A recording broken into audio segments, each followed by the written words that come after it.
Di kamar asrama tempat Mariana dan Zila menginap, hanya tinggal mereka berdua dan 4 temannya yang lain. Dan 2 hari kemudian, 2 dari 4 orang temannya itu pun pulang ke kampung halamannya masing-masing. Mariana sudah menghubungi keluarganya di kampung dan memberitahu bahwa dia tidak akan pulang pada cuti kali ini.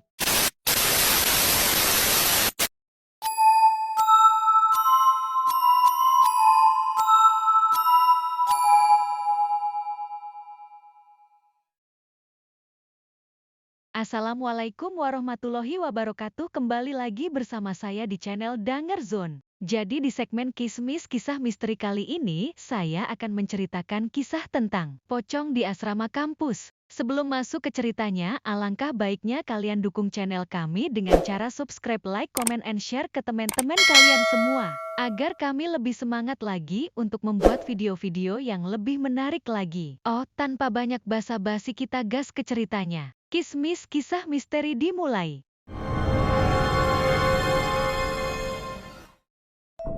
Entah kenapa malam itu Mariana sukar memejamkan matanya. Jam di dinding menunjukkan tepat pukul 12.00 malam. Sambil menunggu kantuk tiba, Mariana membaca sebuah majalah media hiburan. Hingga akhirnya, 30 menit kemudian, Mariana terus hanyut di buai mimpi malam itu. Tepat jam 6 pagi, Mariana bangun dari tidurnya. Dia segera ke kamar mandi. Selesai mandi, dia terus mengambil air wudhu lalu menunaikan sholat subuh. Mariana adalah seorang gadis yang boleh dikatakan agak rajin dalam menunaikan sholat. Sudah masuk tahun kedua Mariana tinggal di asrama di salah satu perguruan tinggi di Selangor, Malaysia. Mariana mengambil jurusan hukum. Dia bercita-cita ingin menjadi seorang pengacara. Mariana amat berharap cita-citanya menjadi kenyataan. Kawan seasrama Mariana, Zila yang berasal dari Kuala Terengganu, juga mengambil jurusan yang sama dengannya.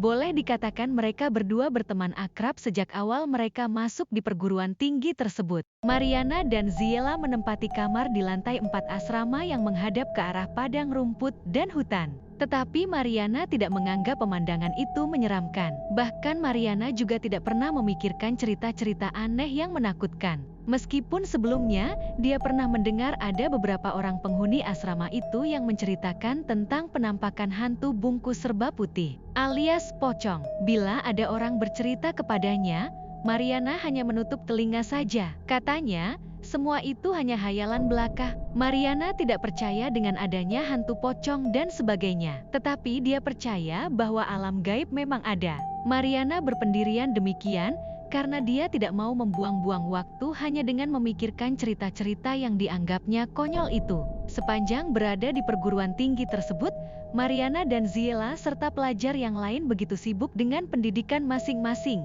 Mariana tidak pernah bolos ke kelas. Tidak seperti Zila yang kadang sering tidak datang ke kelas. Mariana lah yang menjadi sasaran Zila. Semua tugas kuliah Mariana akan dipinjam oleh Zila. Untunglah Mariana cukup paham dengan sikap Zila itu. Cuti semester kedua, Mariana dan Zila memutuskan untuk tidak pulang ke kampung halaman. Alasan mereka karena ingin menyelesaikan semua tugas yang diberikan oleh dosennya. Di samping itu, mereka juga ingin menghabiskan masa cuti bersama teman-teman yang lain untuk jalan-jalan ke kota Kuala Lumpur. Di kamar asrama tempat Mariana dan Zila menginap, hanya tinggal mereka berdua dan 4 temannya yang lain. Dan 2 hari kemudian, 2 dari 4 orang temannya itu pun pulang ke kampung halamannya masing-masing. Mariana sudah menghubungi keluarganya di kampung dan memberitahu bahwa dia tidak akan pulang pada cuti kali ini. Singkat cerita, cuti semester kedua tinggal 4 hari lagi. Kampus tempat Mariana kuliah masih sunyi karena para mahasiswa masih belum pada kembali dari kampung halamannya. Selepas sholat zuhur, Mariana, Zila dan beberapa teman-temannya yang lain pergi jalan-jalan ke kota Kuala Lumpur. Tidak ada apapun yang dibeli Mariana, selain buah apel untuk dimakan malam nanti. Malam itu, sekali lagi Mariana tidak dapat memejamkan matanya. Dia memandang ke arah Zila yang sudah lama dibuai mimpi. Di kamar tidur itu hanya tinggal mereka berempat, dan yang lain juga sudah pada tidur. Mariana tidur di atas Zila pada ranjang 2 tingkat. Di sebelahnya terdapat sebuah jendela. Dalam dia termenung itu, tak sadar ia menatap ke arah jendela. Dari sana itu, dia dapat melihat padang rumput yang luas dan beberapa lahan kosong untuk dibuat proyek pembangunan atau perumahan. Pemandangan malam itu hanya diterangi cahaya bulan. Mariana memandang ke sekeliling. Sesekali dia menoleh jam di tangannya yang sudah menunjukkan pukul 1 pagi titik 30 pagi. Dan ketika matanya memandang ke arah luar jendela, tiba-tiba Mariana melihat sesosok makhluk berbungkus kain putih berdiri di depan jendela kamarnya. Makhluk itu wajahnya hitam seperti gosong, dengan dibalut kain kafan berwarna putih yang sudah nampak kumal. Wajahnya sangat menyeramkan, matanya melotot dan memandang tepat ke arahnya. Sontak bulu kuduknya berdiri seketika. Jantungnya mulai berdegup kencang. Segera dia menarik selimut dan menyelimuti seluruh badannya. Tak sanggup dia melihat makhluk berbungkus kain putih alias pocong itu menggigil tubuhnya. Dan tiba-tiba, Mariana terasa kain selimutnya ditarik. Mariana pun menarik balik sambil memejamkan matanya. Karena ketakutan, dia terus melakukan tarik-menarik kain selimutnya.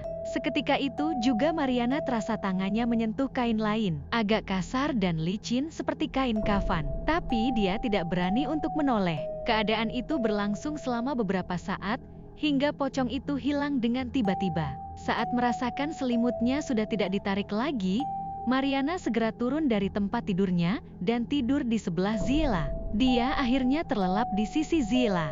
Keesokan harinya, Mariana menceritakan apa yang dia lihat dan dialaminya semalam kepada Ziela dan seorang kawannya. Ziela hanya tersenyum dan menyindir Mariana karena tidak percaya kepada cerita tentang adanya pocong sebagaimana yang diceritakan orang-orang. Oke, mungkin segitu saja cerita yang bisa kami sampaikan. Mudah-mudahan dapat menghibur kalian semua. Dan jangan lupa ikuti kami terus ya. Wassalamualaikum warahmatullahi wabarakatuh.